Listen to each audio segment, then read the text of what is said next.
এটা হলো নিরামিষে একটা ভোগের রেসিপি, যেটা ঠাকুরকে ভোগ হিসাবেও দেয়া হয়। তো প্রথমে পনির মশলা করার জন্য পনিরটাকে ভালো করে ফ্রাই করে নিতে হবে। তো ফ্রাই করে নেবার পরে জলের মধ্যে পনিরগুলোকে রাখতে হবে, যাতে না শক্ত হয়ে যায়, যাতে পনিরগুলো নরম থাকে। তারপর ওই কড়ার মধ্যে তেল দিয়ে একটা পেস্ট দিয়ে দিয়েছিলাম, যেই পেস্টটা এই মশলা, পনির মশলার মেন উপকরণ। তো কি কি দিয়েছিলাম সেটা একবার দেখে নাও। এখানে আছে মগজদানা, গোটা জিরে, গোটা ধনে, আদা, দারচিনি, একটা একতারা ফুল, একটুখানি লবঙ্গ আর 4টে এলাচ। এইগুলো সব দিয়ে আর টমেটো, একটা গোটা টমেটো কেটে সব একসাথে পেস্ট করব।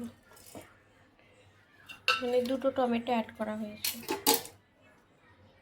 সব মিলিয়ে একসাথে পেস্ট করে রেখে দেবো। তারপর ওই মশলাটাকে ভালো করে জল দিয়ে দিয়ে ভালো করে কষে নিতে হবে, যাতে মশলার গন্ধটা না ছাড়ে।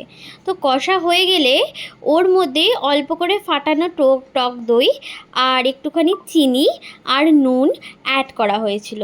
তো ওইগুলো দিয়ে আবার ভালো করে নেড়ে চেড়ে নিয়ে, চিনিটা আমি প্রথমেই বলি যে ওটা কালারের জন্য দেয় সব কিছুতেই। তো ওটা ভালো করে নেড়ে চেড়ে নিয়ে তারপরে ভিজিয়ে রাখা পনিরগুলোকে ওই কড়ার মধ্যে দিয়ে ভালো করে ফুটে গেলে, ভালো করে নেড়েচেড়ে একটু ঢাকা দিয়ে রাখা হয়েছিল।